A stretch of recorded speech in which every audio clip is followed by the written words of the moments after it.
My friend always borrowed money and never paid me back, laughing, "It's just a small amount, don't be stingy." When I finally asked for my money back, she flipped out, called me greedy, and blocked me. A week later, she showed up begging for a loan for her emergency. I smiled, pulled out a payment request, and said, "Sure, right after you pay what you already owe." This happened over the course of a few years. It wasn't one big incident. It was a slow, irritating burn that kept getting worse until it exploded. And I'm not the type to make drama, but I don't forget when someone treats me like I'm stupid. I live in LA. I work a pretty average office job, rent's high, bills stack up, and I budget carefully. I'm not rich. I'm not stingy either, but I pay attention to where my money goes.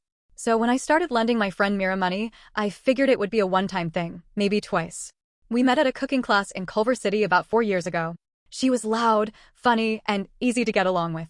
The kind of person who knows how to make any room feel like a party. At the time, I was going through a divorce, trying to rebuild, and she kind of swept me up in her world. She made things fun again, and I appreciated that. The first time she borrowed money was small. I think it was $12 for lunch because she said she forgot her wallet. No big deal. She said, "I'll Venmo you tonight." She didn't. I didn't remind her. Whatever. I let it go. But then it became a pattern. "Can you cover dinner? I'll hit you back on Friday. My card's acting up, can you grab this coffee real quick? Ugh, I'm $40 short on rent this month. Just until payday, promise." It was always casual. Always with a smile and a joke. And always with a fake promise of paying me back soon. And yeah, I should have put my foot down earlier. But I didn't. I kept track of everything though. Every dollar. Every date. I'm not dumb. The worst part? She made me feel bad for even thinking about asking her to pay me back. One time I hesitated when she asked for money, and she laughed and said, "It's just a few bucks, don't be stingy." You're not broke, right? That stuck with me. Like, okay, so I'm the bad guy now? After a while, I started to keep actual notes. I opened a spreadsheet. Every time she borrowed money, I wrote it down. How much? What it was for. Whether it was a loan or just something she said she'd pay back later. It added up. Fast. In 2 years, it was over $1,400. Not some huge dramatic number, but definitely not a couple bucks. Especially not to someone who never paid a cent of it back. I didn't say anything for a while because I didn't want to make it awkward. We were still hanging out. We still had mutual friends. And honestly, I think part of me didn't want to admit that she was using me. But it all came to a head one night. We were at a friend's birthday dinner at this place in Venice. Fancy spot. Not cheap. She showed up late, made a big scene, and then whispered to me that she forgot her card, and could I cover her part? It was $65. I paused, just for a second. And she caught it. "What? You know I got you Friday," she said, like she always did. I smiled and nodded. But that was it for me. The next morning, I sent her a polite message. "Hey, just wondering if you'd be able to start paying back some of what you owe me. It's been a while and it's kind of adding up." Simple. Friendly. Not aggressive. She didn't respond for 3 days. Then she finally replied, "Seriously? You're asking me about money? It's just little stuff. We're friends. Don't be greedy." I told her it wasn't about being greedy, it was about respect. She saw the message but didn't respond. And a few hours later, I realized she had blocked me on Venmo, Instagram, and even WhatsApp. Just like that. No conversation. No apology. No explanation. Blocked. She ghosted me completely after that. And I was angry. But also kind of relieved. I didn't have to deal with the stress anymore. I didn't have to be the ATM with no PIN code. But I should have known it wasn't over. Because exactly 1 week later, she came crawling back. I got a random text from an unknown number. It was her. She didn't even try to hide it. She started with a fake apology, saying she was going through some stuff and felt attacked by my message. Then she went straight into the ask. She needed money. Again. Said her dog Bubbles had an emergency vet bill and she didn't know who else to ask. She said she'd pay me back on Friday, of course. And this time, it was $200. No shame. None. After blocking me, insulting me, ignoring me, she had the nerve to ask for more. I took a deep breath. I thought about how many times I'd covered for her, how many Fridays I'd waited for money that never came. I thought about every time she laughed off her debts like it was no big deal. And then I replied, calm, cold, simple. Sure, right after you pay what you already owe. I attached a PDF. A full, itemized invoice. Every loan. Every meal. Every coffee. Every Uber. $1,420.08 total. The document had a title, Myra's outstanding balance. Friendship tab. I even added a due date and a note at the bottom that said, "Thank you for your business. Future loans unavailable until past debts are cleared." She left me on read. Didn't respond that day. But the next morning, our mutual group chat blew up. She had screenshotted the invoice and posted it in the chat with some long message about how I was a fake friend, how I was money obsessed, how I turned on her over a couple bucks. She tried to make me the villain. But it didn't work. One of our friends replied, "Wait, you still owe me for that Coachella Airbnb from 2 years ago." Another one chimed in, "And my $80 from that tattoo deposit you never paid back." It went downhill from there. Mira left the chat, deleted her Instagram, disappeared from most of our friend circles. And I still hadn't heard back from her directly. But I wasn't finished. After Mira nuked the group chat and dipped, the dust settled. People moved on, or at least, they acted like they did. A few friends messaged me privately and thanked me for saying something. Turns out, I wasn't the only one keeping receipts. One friend, I'll call him Drew, told me she owed him $300 for a shared storage unit they had while she was between apartments. Another said Mira bailed on splitting a brunch tab last winter and never paid. Small amounts, sure, but they added up. For a while, I figured that was it. She embarrassed herself, she got caught, and she went silent. Whatever. Lesson learned. I focused on my life. Then about 2 weeks later, something weird started happening. I got a phone call from a random number I didn't recognize. I didn't answer. Then another one. Then another. 3 calls in one day. All from different cities in California. I started getting strange voicemails. One was just static. Another was someone mumbling, then hanging up. Creepy, but I brushed it off. That night, I got an email. Subject: you're not who I thought you were. No name. No signature. Just a blank email with a PDF attached. I opened it. It was a Google Doc, but not just any doc. It was my own invoice, the one I made for Mira, edited and reposted with insults written in red text all over it. Things like, "You need this money so bad? Maybe try getting a real job. I always knew you were bitter. Petty loser who charges friends like a credit card." There was no name, but it was obvious who it was from. I stared at it for a full 5 minutes. Not because I was hurt. I honestly didn't expect better, but because it was so childish. I closed the laptop, walked away, and left. It was so damn pathetic it became funny. But the next day, it got personal. One of my coworkers stopped me and asked, "Hey, did you really post on Facebook that someone stole money from you?" I blinked. No, why? Apparently, Mira had made a fake Facebook account pretending to be me.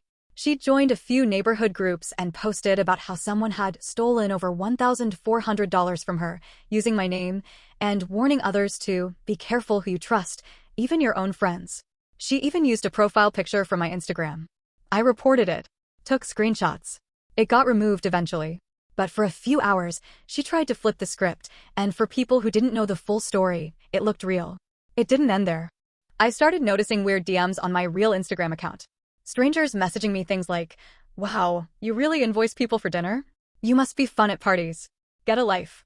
Some of these people had no mutuals with me. Pure strangers. Trolls. I wasn't sure if they were her burner accounts or just random people she stirred up. Either way, it was clear she was pissed and not letting go. So I did what I always do when things get messy. I documented everything. Screenshots. Voicemails. IP logs from emails. Yep, I know how to check headers. I didn't say a word about it online. Didn't feed the fire. I let her spiral. And I watched. That's when another twist came. A friend from our group, I'll call her Tara, messaged me one night and said, "Hey, Mira texted me. She wants to meet. She's acting really weird." I asked her what Mira said. She sent me the screenshots. Mira had texted, "Hey, I know you're still friends with me. Can you ask her if she'll take $200 now and forget the rest?" She was trying to negotiate like this was some kind of flea market. Tara asked, "Are you gonna respond?" I said no. Let her sweat. Let her wonder. A few days passed. I didn't hear anything more. I thought maybe she got the message. But then, on a random Tuesday morning, she showed up at my apartment. I swear to God. I was about to leave for work. It was around 8 a.m. I walked out the front door and there she was, standing on the sidewalk in a hoodie and sunglasses like she was trying to be low-key, but she stuck out like a sore thumb. My stomach dropped. I didn't expect her to show up. Not in person. She waved like nothing was wrong. "Hey." I didn't say anything. She pulled off the sunglasses and looked at me like I was the one being dramatic.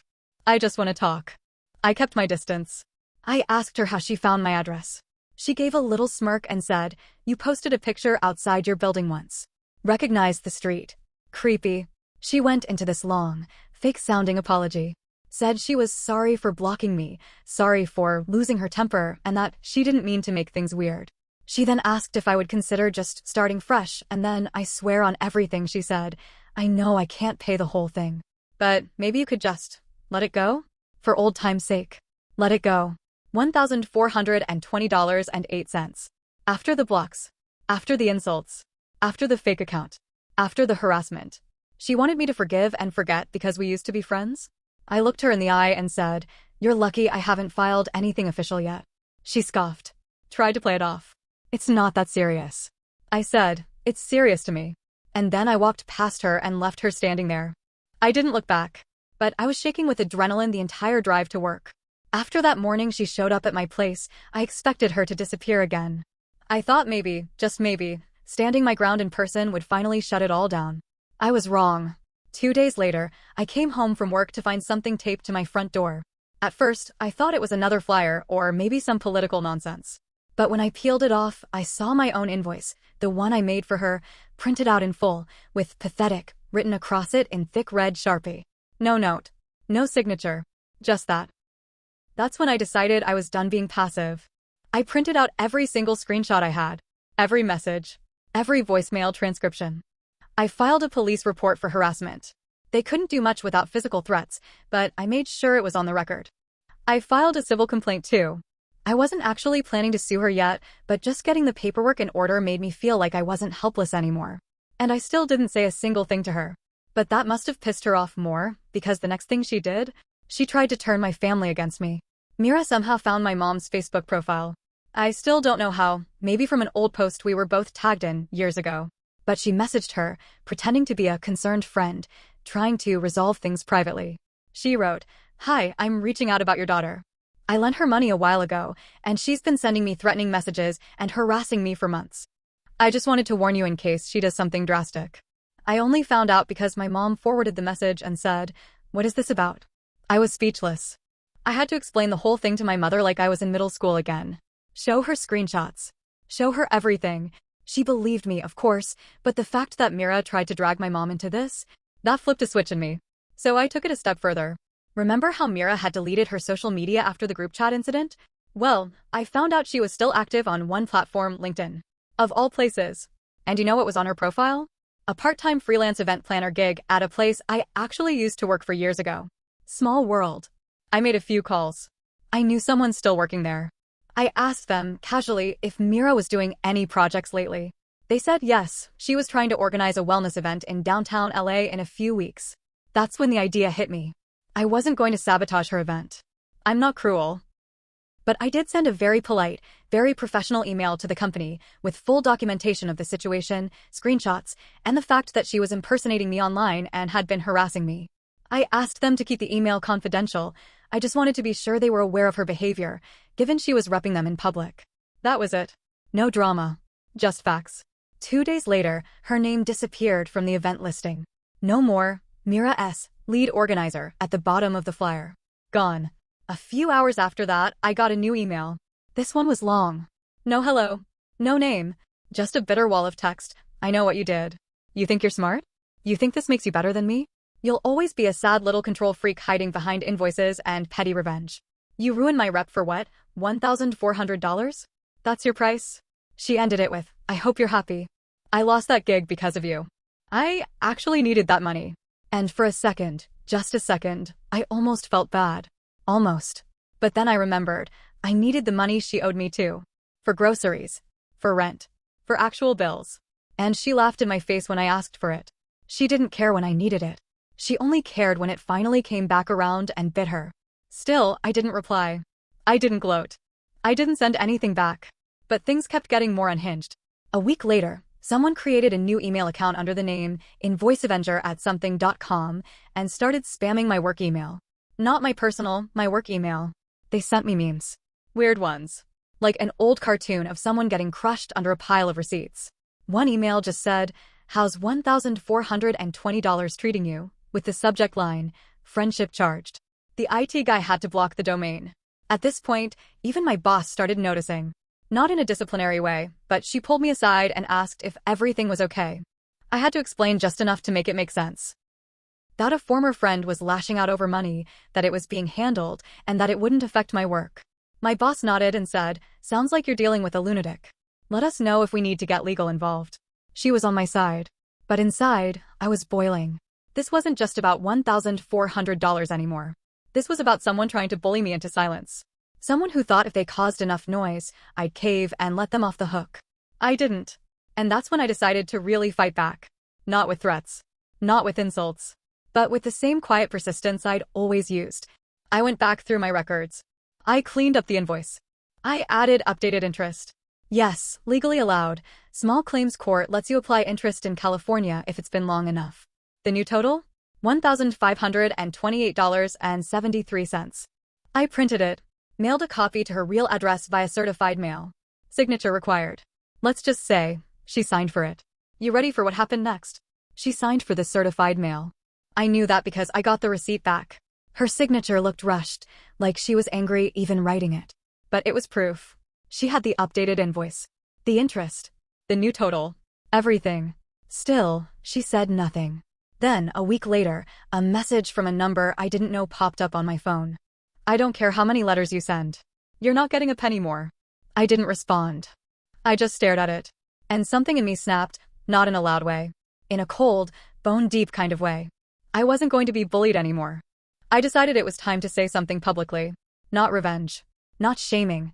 Just truth. So I wrote a post on my personal Facebook page. I kept it clean. No names. But I laid it out, how a friend had borrowed over $1,400 across 2 years, laughed it off, blocked me, came crawling back for more, then harassed me for asking to be paid back. I said I wouldn't be quiet about it anymore. The post spread. People shared it. Some reached out privately, guessing who it was. I didn't confirm anything. I didn't need to. A few days after that, I got a message from Tara, our mutual friend. "Hey, heads up. Mira is coming to Jen's birthday thing Saturday." I blinked. Jen was another mutual friend. I had planned to go, but now I wasn't sure. Tara added, "She knows you're coming too." I think she's planning something. That made my skin crawl. But instead of skipping it, I decided to go. If she wanted to make a scene, fine. Let her. I was done hiding. Saturday night came. It was at a bar in Koreatown. Private room in the back. I showed up early. Said hi to Jen, grabbed a drink, found a spot in the corner. Everyone was chatting, laughing. Normal. Then Mira walked in. Wearing a fire-red dress, fake smile on her face, hugging people like nothing happened. She spotted me across the room and froze for half a second. Then walked right up like we were old friends. "Hey stranger," she said, way too sweet. I gave her a flat look. "Really?" She didn't drop the act. "Can we talk?" I didn't want to. But Tara was watching. A couple other people were too. I could feel the tension rising in the room. I nodded, stood up, and followed her to a quieter corner. And then it exploded. She started low. Hissed through clenched teeth. "You think you're so righteous. You think ruining my reputation, costing me jobs, harassing me with paperwork makes you better." I replied just as quiet, just as cold. "You think you can steal from people, block them, lie to their families, and it's not supposed to have consequences? You lent me money," she snapped. "You didn't set up a contract. You didn't say it was official. Friends help each other." I cut her off. "Friends pay each other back." That's when she lost it.